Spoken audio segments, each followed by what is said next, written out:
ஒரு ஜல்லிக்கட்டு காளைகள் பொதுவா இந்த பொங்கல் பண்டிகை முன்னிட்டு ஒரு ட்ரெண்ட் ஆகும். ஆனா இன்னைக்கு ஒரு தேவையில்லாம ஒரு விஷயம் ட்ரெண்ட் ஆகிட்டு தான் இன்னைக்கு வருத்தப்படக்கூடிய ஒரு விஷயம். அதுவும் பாத்தீங்கன்னா ஒரு ஐஏஎஸ் இந்திய ஆட்சிப்பணி அதிகாரி, அந்த ஆட்சிப்பணி அதிகாரி ஒரு நிக்கிற நிலைமையும் ஒரு ஸ்டாலினுடைய அருமை மைந்தனாக இருக்கின்ற உதயநிதி, அவருடைய அருமை மைந்தனாக இருக்கின்ற இன்பநிதி, அந்த அருமை மைந்தன் ஸ்டாலினும் அது உதயநிதி இன்பநிதியும் ரெண்டு பேரும் அவங்களோட இருக்க ஃப்ரெண்ட்ஸும் உட்காரணுன்றதுக்காக இப்படி கலெக்டரை நிக்க வைக்கிறது நியாயமா? நம்ம சங்கீதா கலெக்டரை பொறுத்தவரை பேட்டி கொடுத்தாங்க. அவங்க என்ன எதிர்த்தா கொடுப்பாங்க சொல்லுங்க? ஏத்து கொடுத்தா அடுத்தது பார்த்து அந்த இது ட்ரெஷரி டிபார்ட்மெண்ட்ல தான் இருப்பாங்க. அவங்க இதுல ஆர்சி டிபார்ட்மெண்ட் ஒண்ணு இருக்கு இல்லையா, கலெக்டர் தூக்கிடுவாங்க.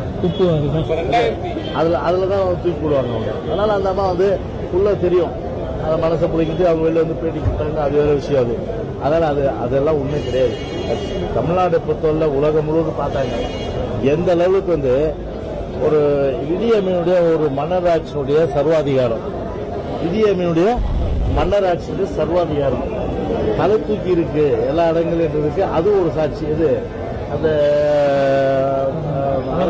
ஜல்லிக்கட்டும் ஒரு சாட்சி. அது ஏன்னா ஆட்சி பணிகள்ல ரெண்டாவது பாத்தீங்கன்னா ஒரு அமைச்சர், இந்த அமைச்சர் இருக்கும்போது அதுக்குன்னு ஒரு கண்ணியம் இருக்கு, மரபு இருக்கு, மாண்புகள் இருக்கு.